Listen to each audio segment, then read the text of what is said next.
indah. Terima kasih. Terima kasih Tuhan Yesus. Kami undang hadirat-Mu yang tidak bisa dibatasi dengan jarak dan waktu. Layar pun bukan batasan. Kami minta supaya semua orang, baik yang baru maupun yang lama, yang sudah mengenal-Mu atau yang barusan sekarang mendengarkan firman, tanpa kecuali tidak pandang bulu, satu persatu Kau jamah dan ubahkan. Biar Yesus ditinggikan, salibnya ditegakkan. Dan Dia pasti menarik semua orang datang kepadanya sekarang.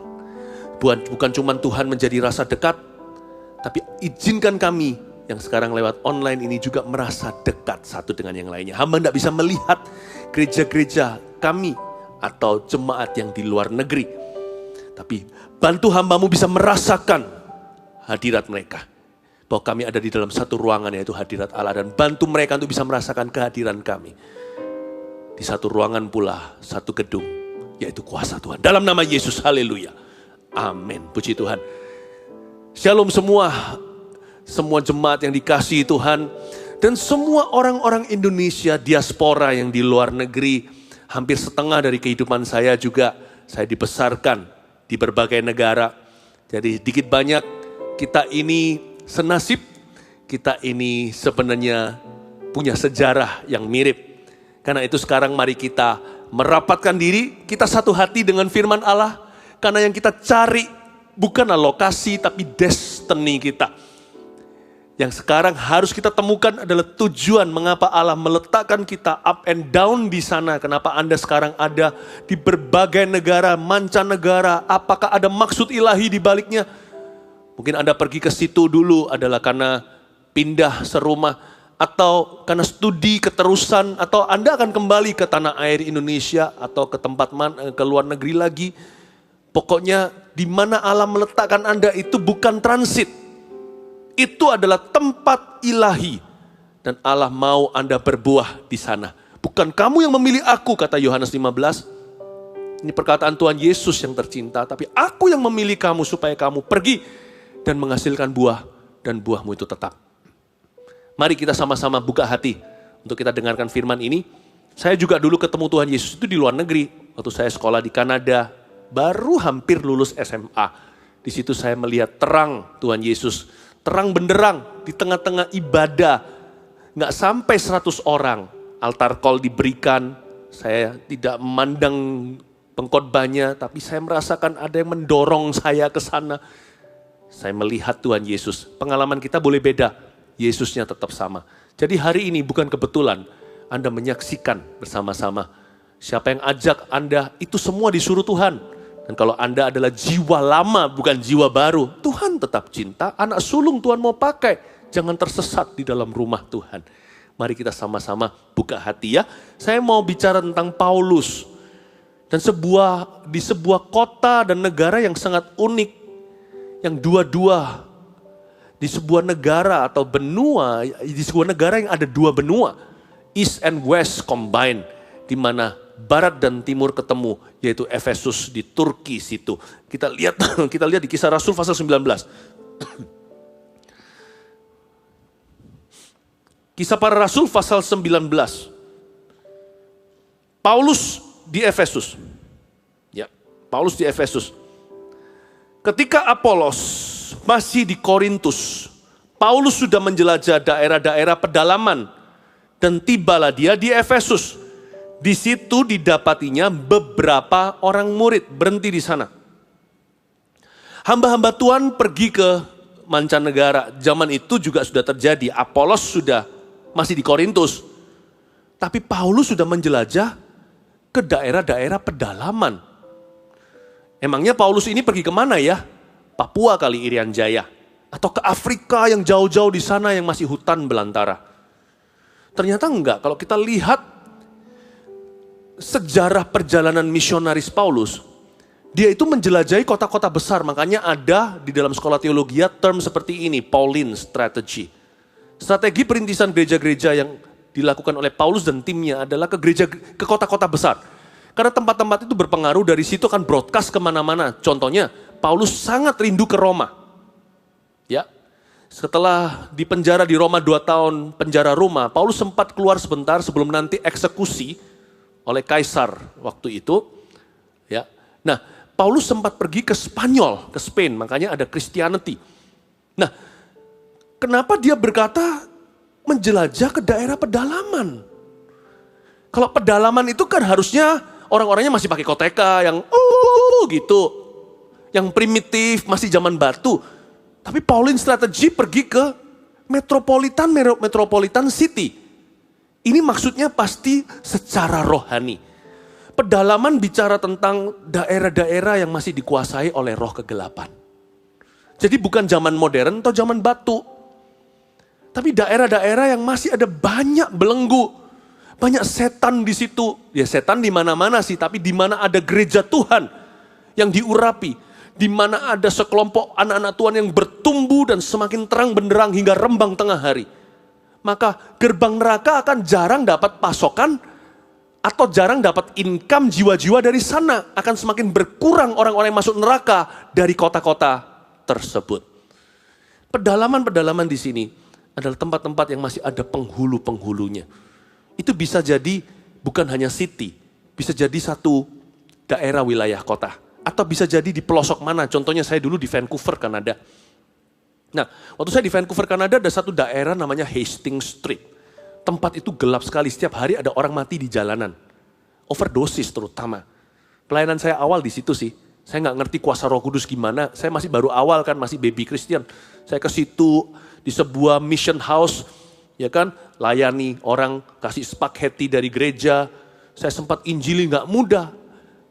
Yang namanya wisuda, saya itu bukan, yang pertama bukan teologia, tapi ludah di wajah. Tuh, saya diludahi oleh seseorang yang sedang high, sedang high dalam drug. Entah dia lagi mabuk, pokoknya tangannya dia pegang miras, minuman keras. Lalu dia ludahi wajah saya. Dan dia ucapkan kata-kata yang sumpah serapah.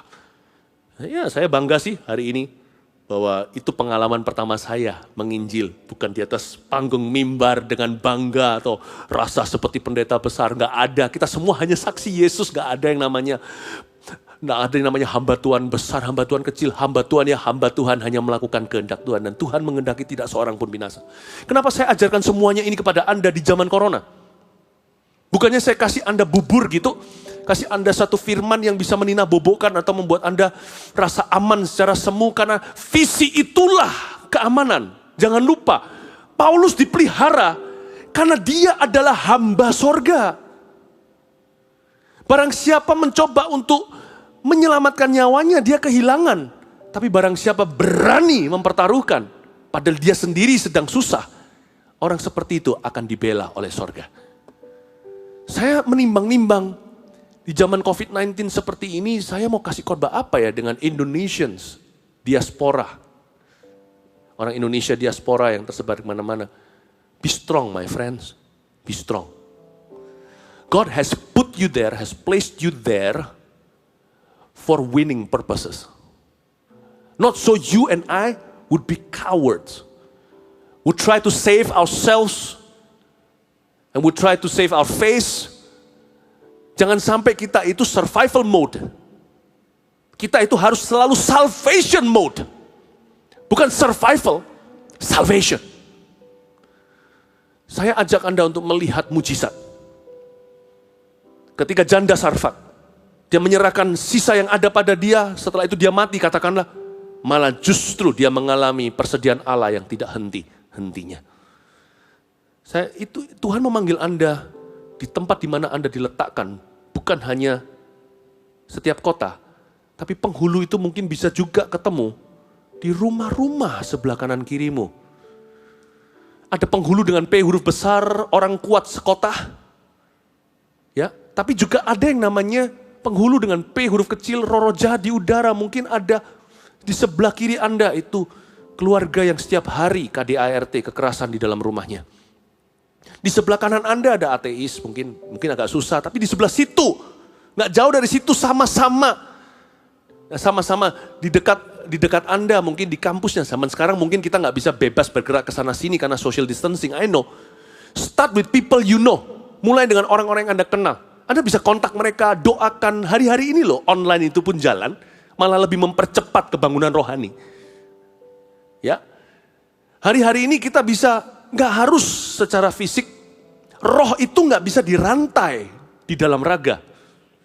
Kita bisa lewat apps atau kita bisa lewat perhatian, a call away. Anda bisa telepon seseorang, you can save a soul. Ada penghulu-penghulu yang harus Anda tantang dengan kebangunan rohani. Anda bukan cari masalah, mau bertengkar dengan setan. Tugas Anda hanya bebaskan tawanan. Kuasa Tuhan yang akan menghardik kegelapan itu untuk pergi. Tugas Anda hanya mendoakan dan memakai nama Yesus. Tugas Anda hanya memberitakan firman, bukan berkhotbah loh ya, nggak semuanya dipanggil demikian. Tugas Anda hanyalah bersaksi. Tugas Anda hanyalah mengingatkan apa yang dikatakan Alkitab dan meneladani. Saya percaya sesuatu akan terjadi. Kemarin saya dapat mimpi. Jadi hari-hari ini ya, saya kangen sama jemaat. Baik yang di dalam negeri, juga termasuk jemaat yang sudah ada di luar sekarang, di luar negeri. Gereja-gereja kita yang ada outside of Indonesia. Saya bawa-bawa dalam mimpi. Tempat ini contohnya, Gereja Mawar Sharon, Surabaya, di SCC, di Pakuwon Mall sini. Sekarang di mana saya lagi syuting untuk Anda. Ini sekarang jadi gak ada manusia. Tapi saya percaya sapu tangan Paulus itu bisa kemana-mana. Itu bukan sapu tangan saya, itu bicara tentang extension kebangunan rohani. Tuhan itu gak bisa dibelenggu. Roh Kudus itu maha hadir dan maha tahu. Nah, waktu itu kan sekarang setiap kali saya syuting sini melihat kursi-kursi ini sekarang hampa. Hati itu menjadi-jadi menggebu-gebu merindukan jemaat. 2 hari yang lalu saya bermimpi. Saya melihat ketika sudah diperbolehkan kembali untuk kita berkumpul dan beribadah. Kita bertemu bersama-sama. Wow, saya lihat tempat ini penuh. Beribu-ribu. Sampai belakang-belakang itu dalam mimpi saya jelas sekali. Waktu itu ada semacam konser PAW, Praise and Worship. Kita semua memuji, menyembah Tuhan. Aduh, bangun dari tidur itu berlinang air mata. Saya senang, saya rindu saat itu terjadi lagi. Meskipun sekarang pekerjaan Tuhan tetap terjadi. Malah menjadi-jadi. Itu kemarin dulu. Tadi malam, lebih tepatnya tadi pagi sebelum saya bangun tidur. Saya bermimpi melihat gereja tidak berjumlah beribu-ribu atau berlaksa-laksa puluhan ribu. Tapi jumlahnya ratusan. Ada puluhan. Saya dari satu tempat ke tempat lain. Seperti CGJG kelompok-kelompok kecil gitu. Seperti Paulus di ayat 1 berkata ketika dia tiba di Efesus. Di situ didapatinya beberapa orang murid. Kita tahulah, kasih bocoran sedikit di ayat-ayat nanti. Jumlahnya 12. Jumlahnya 12. Nah saya melihat itu ada yang puluhan, ada yang ratusan. Lalu saya melihat lawatan Tuhan. Ini tadi pagi. Kalau kemarin dulu waktu saya bangun tidur berlinang air mata. Tadi pagi saya bangun berkeringat. Bukan berkeringat dingin tapi panas saudara. Padahal AC saya kenceng juga. Hati saya berdebar-debar, berkobar-kobar dengan api Roh Kudus. Sebab saya lihat lawatan Tuhan. Waktu itu saya ingat saya melihat seorang orang Indonesia sih. Ya, ibu-ibu setengah baya gitu dijamah Tuhan. Lalu dapat nubuatan. Lalu setelah itu dia menangis menyerahkan hatinya kepada Tuhan Yesus. Saya melihat anak-anak muda saya panggil waktu itu. Ayo yang muda di sini. Siapa yang mau dipakai Tuhan di masa mudanya maju ke depan. Itu maju. Tempatnya gak besar. Bisa saya lihat kurang lebih ada 100-200 orang. Lalu setelah itu mereka maju ke depan. Dilawat Tuhan. Tidak sedikit yang bahkan rebah di dalam Roh Kudus. Bukan berarti kita cari manifestasi loh ya. Tapi kadang-kadang ada orang yang reaksi tubuhnya ketika di dalam hadirat Allah. Yang penting di sini adalah buah. Saya melihat mereka diubah. Lalu setelah itu dipindah saya ke tempat satu lagi. Ya, tempatnya lebih kecil, jumlahnya sekitar 3-40. Dan terjadi lawatan lagi. Lalu saya dipindah ke tempat yang lebih besar lagi. Di luar negeri, itu besar untuk orang-orang Indonesia bisa berkumpul hingga 300-400 orang. Itu sebuah janji. Bahwa apa yang dimulai dengan benih, nanti akan jadi ratusan, bahkan ribuan. Saya melihat ada yang 30 pun lawatan itu gak berkurang. Tuhan itu gak pilih-pilih. Yang grosiran yang diperhatikan, yang retail enggak, istilahnya begitu dalam bahasa marketplace. Oh enggak, setiap jiwa itu berharga. Tuhan lawat mereka, saya lihat lawatan Tuhan. Lalu saya berkata, di tempat yang bisa 30 orang itu dan penuh sesak kali ada yang 50 orang yang hadir. Mengingatkan saya akan hari-hari di mana saya memimpin pujian dulu di hadapan 20 om-om, tante-tante. Lalu 50 dalam seluruh ibadah gabungan. Saya berkata sama mereka, siapa di sini bergairah untuk Tuhan? Siapa di sini passionate for the kingdom?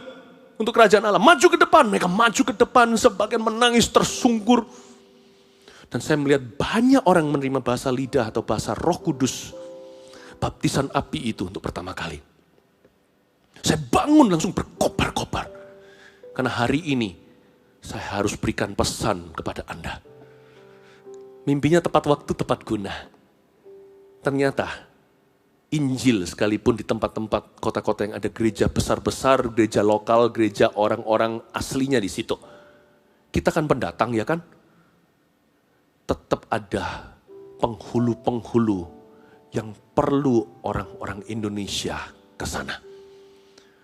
Tetap ada pelosok-pelosok yang belum terjamah. Itulah tugas Anda dan saya. Dan Apolos waktu di Korintus, Paulus sudah menjelajah daerah pedalaman dan tiba di Efesus. Efesus ini modern Turkey. Unik sekali negara ini. Sebuah negara ada dua benua. Where East and West still meet. Timur dan Barat ketemu. Seolah-olah, ya Turki sih tetap ada. Tapi seolah-olah secara profetik bicara tentang kita orang-orang Indonesia, Indonesians abroad. Indonesians for the nations, orang-orang Indonesia yang diaspora, di luar negeri, di mancanegara. Andalah Turki-Turkinya Tuhan. Andalah Efesus-Efesus itu. Where East, that's you. Anda orang Indo bukan? Orang Asia bukan? Meets West. Where West meets East in you. Kitalah bangsa misionaris. Kita tidak dipanggil Tuhan untuk kalah. Kalau sekarang sementara ini kita jadi sedikit lamban kalau soal hal-hal lain seperti pekerjaan. Beberapa acara kegiatan mungkin harus terjadi suatu penyesuaian. Oh, justru membuat kita semakin kreatif. Justru membuat kita semakin sungguh-sungguh. Membuat kita semakin murni. You know, kita ini adalah umat yang paling misionaris di dunia. Kenapa? Orang Indonesia itu diberkahi oleh Tuhan dengan punya intelektual, intelijen lapangan. Kita terbiasa dengan semuanya bisa diatur. Jadi kalau katakan negara lain nih, ya, katakan kalau di Jepang itu semuanya teratur sehingga kesannya kaku. Orang Indo biasa untuk fleksibel. Jadi orang-orang Indonesia itu biasanya lebih peka sama orang dan peka dengan keadaan. Kita sudah dikasih radar, sudah tahu dan bisa membaca keadaan cuman dengan sekali menoleh. Itu bukan by Roh Kudus loh. Itu by culture alone. Belum lagi kita orang Indonesia itu pinter aksen. Kita bisa menirukan aksen Korea. British English juga bisa. Mau bicara cara Australia, no problem. Amerika, nggak apa-apa. Mau Prancis-Prancisan, padahal nggak ada artinya juga bisa. Mau Jepang-Jepangan, watashiwa sarangheo. Campur baur nih Jepang dan Koreanya. Kita bisa semuanya. Belajar drama Korea, udah Koreanya keluar semua. Kok belajar drama Korea? Lihat drama Korea, nggak tahu kalau di situ Anda nonton yang gitu nggak tahu. Tapi kita tuh gampang tiru-tiruin logat Arab, no problem. Israel, Ibrani juga bisa. Kita ini orang Indo, sangat gampang masuk ke culture orang lain. Tuhan sudah menciptakan kita dengan kemampuan seperti itu. Dan orang Indonesia itu mengalami kebangunan rohani. Roh Anda nggak jauh dengan roh kami di Indonesia. Jadi kalau di sini kesetrum, Anda kesetrum. Karena tanah air itu tanah Anda. Meskipun sekarang Anda berada di luar negeri, tanah hatimu tidak beda dengan kami. Airnya sama, apalagi kalau kita minum firman sama-sama sekarang dari sini, kita itu dari satu sumber minumnya. Orang Indo itu revive spirit. Revive spirit. Kita tidak mudah menyerah. Makanya Paulus itu tidak ajak sembarang orang waktu dia pergi dalam missionary journey. Dia bawa orang-orang yang punya DNA yang sama. Silas contohnya waktu dia di Filipi, waktu dia di penjara, Di Kisah Rasul 16 menyanyi-nyanyi, lalu goncanglah, terjadi gempa bumi, dan seluruh ketua, seluruh inmates atau orang-orang tahanan di dalam sana tercengang-cengang dengan pekerjaan Tuhan, dan kepala penjara seisi rumahnya bertobat terima Tuhan. Paulus mengajak, ada Timotius, dan mengajak orang-orang tertentu karena mereka sama-sama kesetrum. Saya mau dorong Anda hari ini, bukan hanya di kota di mana ada Mawar Sharon sekarang bangunlah CG, connect group atau kelompok kecil, sel group kita di seluruh pelosok. Cari penghulu-penghulu berikutnya untuk kita belenggu. Tawanan-tawanan kita bebaskan. Karena kita dipanggil Tuhan dengan satu urapan. Pergi, beritakan, dan lepaskan tahanan. Justru di masa seperti ini, jangan kita menyelamatkan diri. Social distancing harus dilakukan. Apalagi himbauan pemerintah, itu juga ada hukumnya. Bahkan juga ada sanksinya, bukan? But there is no spiritual distancing. Kita harus mendekat kepada Roh Kudus lebih lagi. Dan justru sekarang ini, beritakan firman baik tidak baik waktunya. Caranya yang kita ubah. Online contohnya. Spiritnya makin kenceng, ya. Itu dia. Paulus sudah menjelajah daerah-daerah pedalaman di Efesus. Ya, dia cari tempat-tempat berikutnya dan dia ketemu 12 orang. Ketika dia ketemu 12 orang, kita lihat ayat 2. Katanya kepada mereka, sudahkah kamu menerima Roh Kudus? Sudahkah kamu mengalami lawatan Allah yang mengubahkan hidupmu? Ketika kamu menjadi percaya, akan tetapi mereka menjawab dia, belum. Bahkan kami belum pernah mendengar bahwa ada Roh Kudus. Zaman sekarang sih, mereka pasti pernah mendengar ada Roh Kudus. Apalagi kalau Anda berada di negara-negara maju. Mereka sih tahu, tapi mereka mencemoohkan itu. Ya.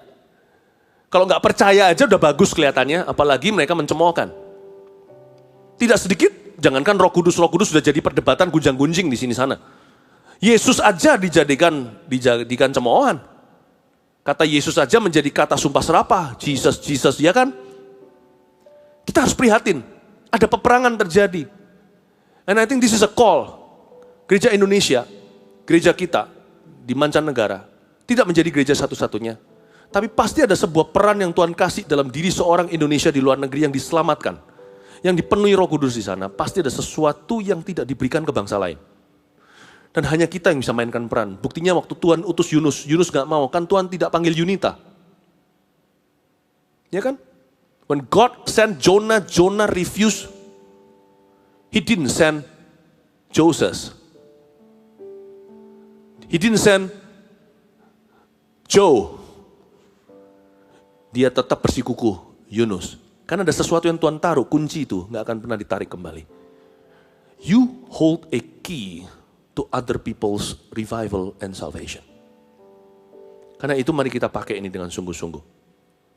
Apa yang harus kita lakukan di zaman sekarang ini? Kita harus fokus pada visi. Tetapi kita hidup dalam hikmat. Saya ulang. Fokus itu visi, hidup dalam hikmat. Ya. Mata kita itu surga. Fix your eyes upon Jesus. Ya, dikatakan pikirkan perkara-perkara yang di atas. Tapi kaki kita mendarat dalam tanggung jawab sehari-hari. Kita patuhi. Kita bijaksana. Jangan kebalik. Hati kita berangan-angan. Kapan ini, lalu gelisah, gundah gulana. Pikiran kita ke bawah. Begitu realistik. Kita gak punya fokus apa-apa. Ya sudah, pokoknya apa yang di depan, we're caught by the moment. Overwhelmed by the situation. That's all we can see. Hanya itu yang bisa kita lihat. Dan hanya itu yang mempengaruhi. Hanya itu yang perlu. Hanya itu yang kita renungkan siang dan malam. We don't have any vision. Survival mode bukan. Yang kita pikirkan hanyalah persis yang di depan kasat mata. Makanya hatinya berangan-angan. Kapan keluar ini itu lalu gelisah, stres tanpa ada definisi dan tanpa awal akhirnya. Jadi stres kita itu alfa omega. Gak tahu awalnya gimana dan yang kita khawatirkan apa. Gak tahu akhirnya gimana, semua di dalam hati kita. Setiap otot hanya bertanya-tanya. Terbalik cara hidupnya. Setialah dalam perkara sederhana, mendarat kaki ini. Lakukan bagian kita sebagai good citizen. Good husband. good wife, good children, good parents, good friends. Tapi kita punya mata tertuju ke atas di mana Kristus ada, kata Kolose, di sebelah kanan Allah Bapa. Itu bicara tentang visi dari Tuhan Yesus. 2030, 300 gereja. Mission Night waktu yang lalu sebelum zaman corona sudah diadakan persis di border sebelum social distancing diberlakukan. Saya mengucap syukur beberapa minggu sebelum semua ini merebak, kita adakan Mission Night itu dan tentunya Anda banyak yang mengikuti lewat online. Saya bersyukur visi sudah ditanamkan. Tanam, pegang baik-baik. Apa yang membuat Paulus menjelajah kemana-mana dan pergi memberitakan? Karena dia merintis gereja-gereja Tuhan. Setelah Efesus, kita tahu ya Efesus ini 12 orang. Terjadi lawatan Roh Kudus dimulai dengan 12 itu. Sejarah membuktikan. Tradisi sejarah gereja mengatakan bahwa Efesus bertumbuh, berkembang menjadi gereja puluhan ribu jemaatnya. Ada yang mengatakan 60 ribu bahkan. Dimulai cuman hanya dengan 12 benih. 1, 2, 3, 4, 5, 6, 7, 8, 9, 10. 1, 2, 3, 4, 5, 6, 7, 8, 9, 10, 11, 12. Hanya mulai dengan 12. Menjadi berlaksa-laksa. Itu yang mendorong Paulus to go. Padahal kalau Anda baca di pasal-pasal sebelumnya, dia digebukin, diludahin, dipenjara dalam bahaya seperti kata-katanya dia sendiri. Setiap hari aku dipersembahkan pada maut. Tapi membuat Paulus selalu go on terus adalah karena visi itu yang mendorong dari dalam. Trust me, your spirit depends on it and your life will depend on your spirit. Pekerjaan Anda akan bergantung dengan spirit Anda. Kalau Anda patah semangat, mengeringkan tulang. Justru semua akan bergantung dengan spiritmu. Hati yang gembira adalah obat. Spirit Anda, makanannya cuma satu. Jadi kalau kita lagi doa makan, jangan berdoa gini, Tuhan Yesus berkati steak kami ini atau salad. Please bless this meal and turn it into a blessing for us spiritually. You may say physically, but not spiritually karena it doesn't make sense, it's not biblical too. Karena Yesus berkata makan itu selalu berakhir di jamban besok hari. Your spirit only eats God's vision and word. It doesn't eat your steak. It doesn't eat your salad. It doesn't drink your soup. It only eats exclusively the word of God. And powerfully, it only eats from God-given vision, which is larger than your life. Through your church and upon you personally. Hanya itu saja roh kita makan. Jadi kalau kita doa makan, doa saja untuk makanan itu menjadi kekuatan buat tubuh kita. Pilih-pilih apa yang sehat, makan itu. Olahraga.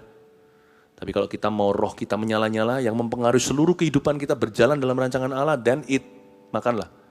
Dari firman dan dari visi dari Roh Kudus. Dan Paulus kenapa sampai mengalami begitu, dia terus bisa lanjut. Dan dia diberkati Tuhan, karena dia adalah orang yang berjalan dengan Roh Kudus. Dan dia berkata, waktu sampai di Efesus dengan 12 orang ini, kalian belum menerima Roh Kudus ya? Kami bahkan belum mendengar tentang Roh Kudus. Mungkin di kota-kota, negara-negara maju apalagi, sudah tahu tentang Roh Kudus. Tapi mereka belum pernah mengalami lawatan Roh Kudus. Mereka belum pernah mengalami karya pekerjaannya. Mereka belum dijamah. Jadi bahasa Ibraninya samimawon, sama saja. Kalau tahu doang, hanya tahu saja. Apa bedanya dengan orang yang gak tahu? Mendingan gak tahu sama sekali. Jadi orang-orang ini lebih laki, lebih hoki daripada orang-orang di negara maju ini. They know about the Holy Spirit and they mock at the Holy Spirit. Lebih baik gak tahu kan? Kan lebih baik. Standarnya bukan pengetahuan. Standarnya apakah mereka mengalami jamahan, mengalami perubahan. Itu yang membuat penghulu pergi dan dibelenggu. Bukan pengetahuan. Jadi ayat ini relevan buat kita. Seolah-olah ini hanya bagi orang pedalaman yang gak pernah dengar Injil. Tapi buat apa Injil sudah didengar tapi gak pernah diterima? Ada pepatah berkata, jangan injilin orang 2 kali sebelum orang yang gak pernah diinjili sekali. Betul, setuju. Tapi kalau itu adalah ayah Anda, bukankah Anda akan mengusahakan 70 kali 7 kali? Kita gak bisa berkata, aku sudah injilin papa, ya sudah, selesai, bye. Saya injili orang lain, ya iya saya ngerti, itu hati misionaris saya juga begitu. Tapi kalau orang itu kita care, Dan kita sangat peduli, gak mungkin kan dia sekali tolak atau pernah mendengarnya tapi gak pernah mendapat penjelasan, gak pernah ada usaha air mata, menabur air mata supaya kita menuai jiwanya dengan sorak-sorai. Gak pernah, kita kan pasti rindu waktunya di mana seperti yang saya mimpikan. Mereka akan mengalami nubuatan Allah, mereka akan mengalami zaman, mereka akan disembuhkan, mereka akan dilepaskan, mereka akan diubahkan, akan menerima rema dari Roh Kudus, dari firman. Mereka akan punya pengalaman pribadi dengan Tuhan, doanya dijawab, bertumbuh dalam iman. Kan kita rindu itu terjadi. Pastikan kita merindukan. Gak bisa berkata, kan kamu sudah tahu tentang Injil. Nah, mereka perlu merasakannya. Ini yang membuat hati Paulus koyak. Kamu udah kenal Roh Kudus belum? Belum. Lebih gampang peperangannya daripada Anda. Di tengah-tengah mungkin katakan di negara-negara barat terutama, yang sudah notabene post-Christianity syndrome. Sindromnya ada pasca kekristenan. Kristen itu adalah things of the past. Adalah perkara masa lalu. Justru bukannya Anda harus semakin diurapi, hai orang Indonesia, karena orang Indonesia masih kesetrum. Bagi mereka sekarang, kabelnya sudah nggak ada. Kita ini masih kesetrum. Bukannya justru sekarang kebalik. East and West meet, bukan? Bukannya sekarang waktunya East Injili West. Bukannya begitu. Tapi kan saya nggak tinggal di negara di mana Anda ditempatkan.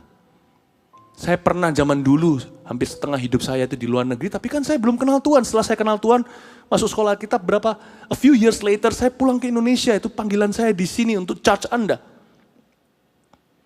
Saya tidak pernah berada di season musim di mana Anda sudah kenal Yesus penuh Roh Kudus lalu ditaruh di situ. Berarti sekarang it's your job, not mine. It's my job to take care of you.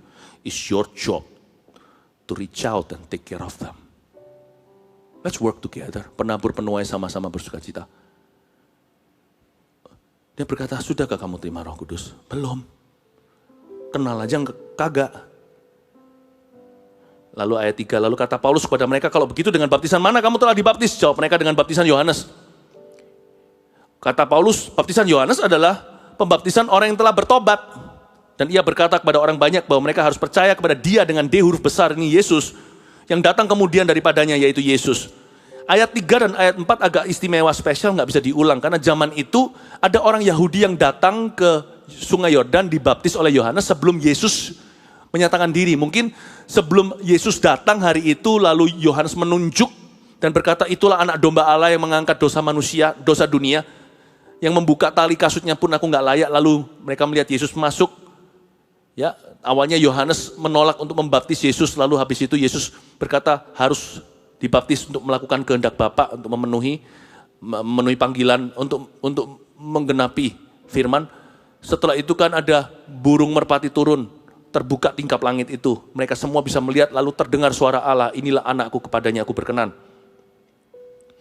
Mungkin ada orang, salah satu dari 12 itu datang hari sebelum itu terjadi. Mereka papasan dengan Tuhan Yesus, nggak ketemuan. Karena Yesus kan tidak dibaptis langsung di hari pertama Yohanes Pembaptis. Mulai menyatakan diri dan berseru-seru di padang gurun. Mungkin mereka datang, mereka diketuk hatinya karena Yohanes Pembaptis itu kan khotbahnya keras. Kalian lalu orang harus bertobat, nggak boleh ambil gaji ekstra atau amplop bawa tangan, bawa meja dan sebagainya. Lalu dia diketok, disiapkan hati untuk saleh gitu loh. Supaya hati mereka itu tahu apa yang jahat, apa yang baik, apa yang buruk. Supaya mereka bisa membedakan kebaikan dan kejahatan. Lalu setelah itu mungkin mereka pulang, mereka pergi gitu. Lalu mereka tidak pernah sempat ketemu Tuhan Yesus. Keesokan harinya kejadian tingkap langit terbuka.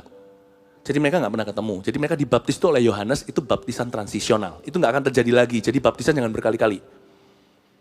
Ada perkecualian orang-orang yang dulu nggak ngerti lalu dibaptis tapi dia nggak pernah mengalami pertobatan. Ya sudah, kali ini kita baptis selam. Tapi yang kali ini adalah yang terakhir kali, sungguh-sungguhlah. Ya, tapi zaman itu agak perkecualian supaya Anda ngerti konteksnya. Waktu saya bacakan, kenapa kok disebut baptisan Yohanes adalah baptisan pertobatan? Kamu perlu dibaptis. Kemudian harus di dalam nama dia yang datang kemudian, yaitu Yesus. Karena mereka hanya tahu nuraninya terketuk. Mereka nggak ngerti wujud keselamatan itu adalah Yesus. Jadi kalau sekarang, simple. Kita sekarang sudah nggak di zamannya Sungai Yordan. Pada saat Anda mendengar Yesus diberitakan ke hatimu melalui telingamu. Yesus itu mati bagi dosamu, kita tidak bisa menyelamatkan diri sendiri. Dan Yesus bangkit pada hari ketiga, dia sekarang mengetuk pintu hatimu. Yesus itu sekarang hadir waktu Anda dengar khotbah ini. Cuman Anda nggak melihatnya, untung Anda nggak melihatnya. Kalau melihat sekarang sebagai orang berdosa, tidak disucikan dengan darahnya. Bisa langsung mati melihat Allah. Yesus bangkit pada hari ketiga. Ketika Anda mendengar Injil diberitakan sampai ke hatimu seperti ini, dan ketika Anda bertobat, Anda bisa langsung dibaptis. Tidak seperti zaman dulu, pewahyuannya masih sepenggal-penggal, karena Injil masih sedang dibikin, masih sedang pasalnya satu persatu ditaruh di tempatnya. Hingga Yesus mati di kayu salib, bangkit naik ke sorga. Tapi sekarang Injil itu sudah dijalani oleh anak Allah. Sudah menjadi sebuah berita, pesan. Menjadi pesan yang lengkap dan mudah dimengerti. Sederhana, saking sederhananya bagi beberapa orang yang sok pintar merasa itu kebodohan. Dan ketika Anda mendengar Injil ini, boom! Hati Anda akan merasakan karya Roh Kudus. Itu karya pertama, menginsafkan dunia akan dosa. Dan menginsafkan Anda akan kebenaran bahwa ada penghakiman. Berarti Anda butuh keselamatan. Boom, Anda mendengarnya. Langsung terima Yesus. Langsung bilang sama gembala setempat. Atau siapa yang bawa Anda, aku siap dibaptis untuk diarahkan. Nah, agak sedikit beda dengan konteks itu. Tapi yang sama adalah di sini. Sama-sama belum mengalami karya penuh Roh Kudus. Mereka belum mengalami lawatan Allah. Banyak di antara Anda juga belum mengalaminya. Ayat 5, ketika mereka mendengar hal itu, mereka memberi diri mereka dibaptis dalam nama Tuhan Yesus. Ini juga yang harus Anda lakukan. Dan ketika Paulus menumpangkan tangan atas mereka, ayat 6, turunlah Roh Kudus, boom, ke atas mereka. Dan mulailah mereka berkata-kata dalam bahasa roh dan bernubuat. Jadi bukan sebagai bahan untuk debat. Mereka experience first hand, encountering the power, the life-giving power of the Holy Spirit of Jesus. It's wonderful. Dan mereka mulai penuh dengan Roh Kudus. 12 orang itu berbahasa roh dan bernubuat. Orang berdosa berubah menjadi saksi-saksi Kristus. Jumlah mereka adalah kira-kira 12 orang. Bahkan lebih sedikit dari mimpi saya yang paling sedikit orangnya. 30, ini hanya 12 saja. Ya, dan mereka semuanya, kita baca ayat 8, selama 3 bulan Paulus mengunjungi rumah ibadat di situ dan mengajar dengan berani. Ada seorang Paulus loh, orang sekali itu kok mau openin, kok mau mengayomi, kok mau ya menggembalakan 12 orang. Tapi dia telatenin, satu persatu 12. Memang tugasnya pemberita Injil, saksi Kristus you and me, tugasnya yang utama itu memuridkan, jadikan semua bangsa-bangsa muridku. Tuhan tidak cari followers, Tuhan mau membentuk murid. Jadikan semua bangsa muridku. Pemuridan itu satu persatu bisa mengubah bangsa-bangsa. Jadikan semua bangsa, kalau saya jadi Tuhan, saya mesti ngomongnya makro, nggak mungkin semikro itu. Membingungkan makro dan mikro. Tapi ternyata Tuhan yang benar, jalan Tuhan tak terselami. Kalau manusia, secara manusiawi saya akan berkata cepat aja, secara lemparkan jala dengan luas, secara grosiran, semua orang Kristen kan? No, ya pasti murid Tuhan itu jadi orang Kristen. Tapi jadi orang Kristen tidak tentu adalah murid Kristus. Tuhan berkata, jadikan semua bangsa muridku. Muridkan itu satu persatu, Yesus saja mulai dari 12, kurang 1, Yudas Iskariot jadi 11. Satu-satu mengubah bangsa-bangsa. The power of discipleship. 3 bulan Paulus mengunjungi rumah ibadat, itu usia CG-nya. Tambah bertambah, awalnya 12 jadi 17, 17 jadi 24 dan seterusnya membelah dan sebagainya. Dan dia mengajar dengan berani, yang diajarkan adalah firman Allah. Bukan hanya Bible study, tapi aplikasi-aplikasi, menuntun bayi-bayi rohani untuk jalan. Bukan hanya teori buku bagaimana berjalan, dear bayi. Tapi dituntun untuk jalan beneran. Sehingga anak itu dari bisa berjalan hingga bisa swimming, sampai bisa kuliah dan bekerja. Dengan mengajar dengan berani, aplikasi firman oleh pemberitaannya, ia berusaha meyakinkan mereka tentang kerajaan Allah. Bukannya mereka tadi sudah terima Yesus kok perlu diyakinkan akan kerajaan Allah. Itu perubahan mentalitas. Karena awal tadi kan mereka sudah terima Roh Kudus, kan mereka sudah milik Kristus. Kenapa sekarang kok masih mau meyakinkan mereka tentang kerajaan Allah? Disitulah terjadi perubahan mentality yang dulu hidupku hanyalah untukku. Sekarang hidupku bukannya aku lagi, tapi Yesus dalamku. Hidupku bukannya aku lagi, tapi Yesus dalamku. Yesus hidup dalamku. Hidupku bukannya aku lagi, tapi Yesus dalamku. Dan semakin hari semakin banyak orang yang bertobat, bukan cuma 12. Saya rasa sebentar lagi sudah jadi 120, mungkin sudah berjadi ratusan ini. Udah mungkin jadi hampir 200. Lalu ayat 9, tetapi ada beberapa orang yang tegar hatinya. Mulai ada oposisi. Pastilah, kalau kita tidak berdampak, orang tidak berbicara. Tapi sekali kita menunjukkan buah, disitulah kiri kanan mulai akan ada orang yang iri dan tegar hati. Ampuni, jangan terpengaruh. Mereka tidak mau diyakinkan, malah mengumpat jalan Tuhan di depan orang banyak. Karena itu, Paulus mengambil satu keputusan, meninggalkan mereka dan memisahkan murid-muridnya. Katakan murid-muridnya. Murid Yesus sih, tapi murid Paulus. Jadi Paulus menjalankan pemuritan untuk Yesus bersama dengan Yesus. Jadi termasuk murid Paulus, meskipun bukan milik Paulus. Memisahkan murid-muridnya dari mereka. Dan tiap hari berbicara di ruang kuliah Tiranus. Paulus adalah rasul pertama yang memindahkan dari sinagoga, bukan hanya sinagoga, kalau di Yerusalem bahkan di Bait Suci, di Serambi Salomos itu, dipindahkan ke ruang kuliah Tiranus. Jadi memuridkan di tempat memang terjadi persekolahan. Jadi unik ya, Paulus itu profetik. Dia pemuritannya rohani. Ruang kuliah Tiranus itu bukan seminari, itu university. Bagi culture Yunani, mereka sangat highly educated. Jadi Paulus pakai tempat yang demikian untuk memberikan satu cetusan. I'm here to disciple. Ya, dipisahkan sih dari orang-orang itu. Lalu Paulus muridkan mereka terus. Saya rasa habis itu tumbuh jadi 600 orang.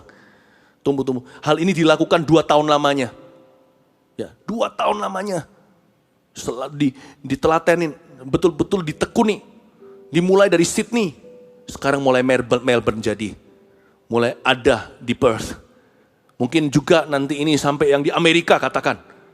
Dari satu kota lain. Saya nggak ngerti sejauh apa. Saya nggak mau mendahului. Saya hanya ingin percaya. Hal ini dilakukan 2 tahun lamanya sehingga semua penduduk Asia. Bukan Asia Tenggara, Asia, Korea, Jepang, Taiwan, China. Ini Asia, daerah Turki sana. Mendengar firman Tuhan, baik orang Yahudi maupun orang Yunani. Injil mulai diberitakan di kalangan orang Yahudi, kena orang Yunani. Mulai dengan orang Indonesians for the nations. Mulai merambah ke citizen, mulai merambah dan mulai menyebar. Namanya ragi itu mempengaruhi adonan.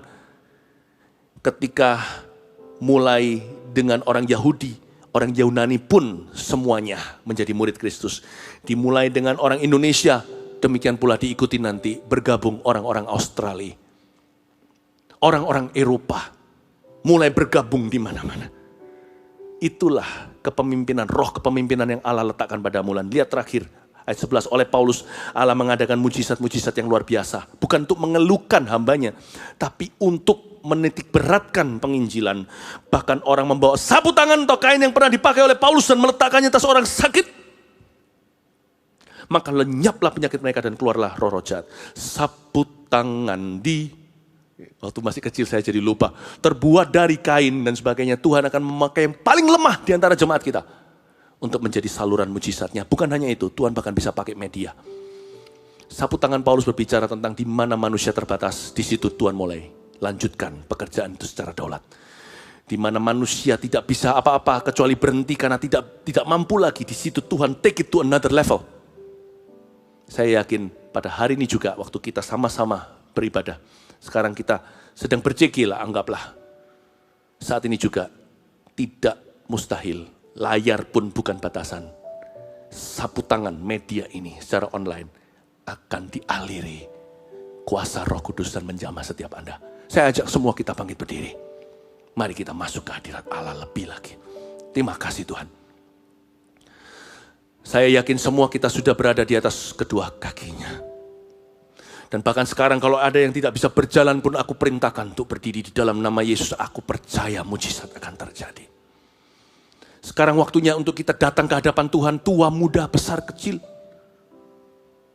Segala kewarganegaraan, tentunya majority Indonesians here. Mari kita sama-sama menghampiri tahta Tuhan. Mari kita sama-sama menghampiri tahta Allah. Dengar Injil yang saya beritakan terlebih dulu, ada sebuah panggilan, ada sebuah altar call waktu saya melihat Yesus terang benderang itu. I'm calling you in Jesus' name for you to receive Him as your Lord and Savior today. Agar Anda menerimanya sebagai Tuhan dan Juru Selamatmu secara pribadi. Letakkan tangan di dadamu.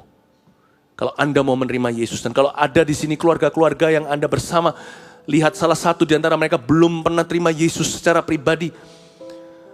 Mungkin ada di antara mereka yang bahkan sekalipun Kristen dari kecil, bukan berarti kalau Anda di garasi pasti Anda adalah mobil. Selama ini Anda tidak pernah mengambil keputusan secara pribadi namun ikut-ikutan. Tuhan kita tidak akan pernah ikut-ikutan masuk ke hati seseorang. Anda harus undang dia berdiri di depan pintu mengetukmu. Dia mati bagimu 2000 tahun lalu.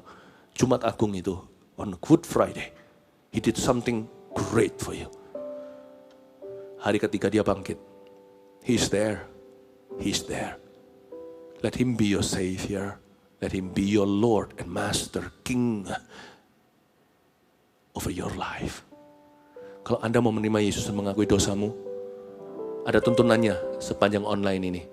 Tapi saya akan menuntun Anda secara pribadi, letakkan tangan di dadamu seperti ini. Kalau ada anggota keluarga yang Anda perlu encourage to do so, now is the time. Now is the time to seek the lost. He's not far away. She's not far away. They are not far away from you. They are just right next to you, near you. Ayo kita dorong. Mari ikuti saya berdoa. Katakan, Tuhan Yesus, saya orang berdosa. Ampuni saya. Saya percaya Tuhan Yesus mati bagi dosa saya. Di kayu salib. Untuk mengampuni aku. Saya percaya Tuhan bangkit pada hari ketiga. Engkau adalah Allah yang hidup. Jadilah Tuhan, Juru Selamatku. Masuklah di hatiku, di hidupku, sekarang sampai selama-lamanya. Jadikan aku anak Tuhan, lahir baru oleh firman. Dalam nama Yesus. Amin. Kasih tepuk tangan untuk Tuhan Yesus. Haleluya. Praise the Lord. Thank you Jesus. Thank you Lord. Kami datang penuhi panggilan-Mu Tuhan. Dengan apa yang dapat kami berikan, kami penuhi amanat agung-Mu, melayani yang lelah dan berbeban. Kami datang penuhi panggilan-Mu Tuhan.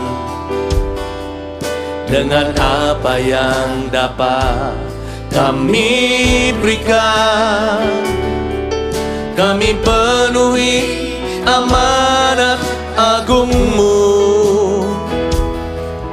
menyelamatkan jiwa yang tersesat.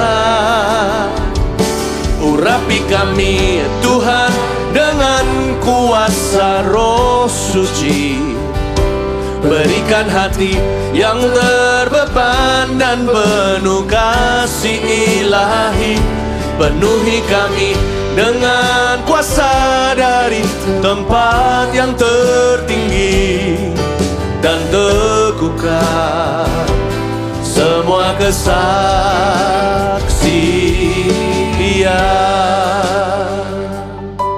Setiap anggota CG nyanyikan dengan rindu. Kami datang penuhi panggilan-Mu Tuhan.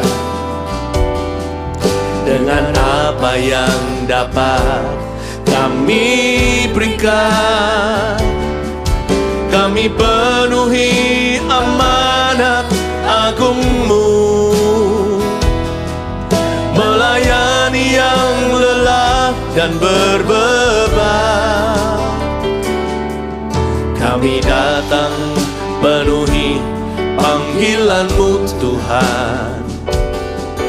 Dengan apa yang dapat kami berikan, Kami penuhi amanat agung-Mu, menyelamatkan jiwa yang tersesat. Urapi kami Tuhan dengan kuasa Roh Suci, berikan hati yang terbeban dan penuh kasih ilahi. Penuhi kami dengan kuasa dari tempat yang tertinggi, dan teguhkan semua kesaksian. Angkat tanganmu, urapi kami Tuhan dengan kuasa Roh Suci, berikan hati yang terbeban dan penuh kasih ilahi. Penuhi kami dengan kuasa dari tempat yang tertinggi, dan teguhkan semua kesaksian,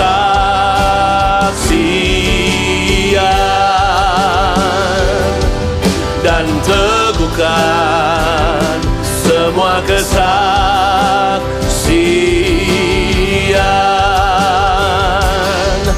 dan teguhkan semua kesaksian. Oramaya sana ya ya ya sande ya ya so ya lamaya sana na na na. Dan mimpi itu kan terjadi, kau akan mengalami lawatan Allah. Setiap Anda akan mengalami lawatan Tuhan. Angkat tanganmu dan angkat wajah. Tuhan akan menjamah tanpa jarak dan waktu bisa membatasi antara kita.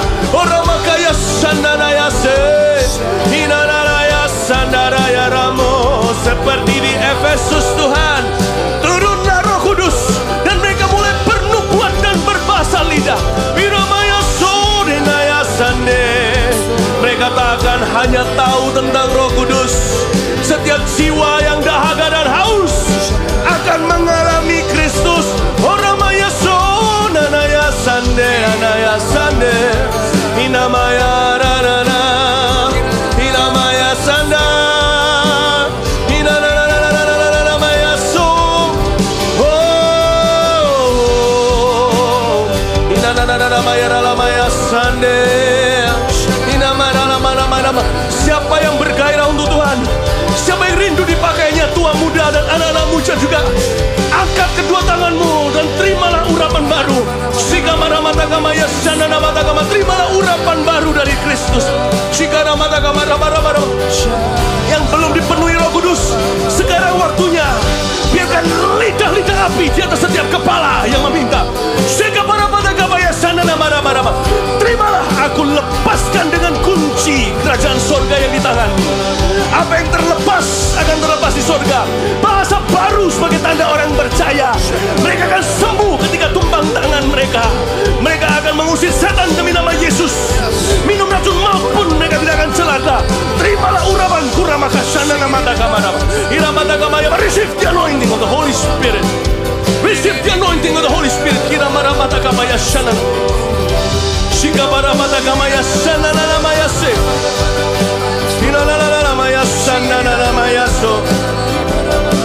Shikamarallamaya sananamatakam. Saya mau dorong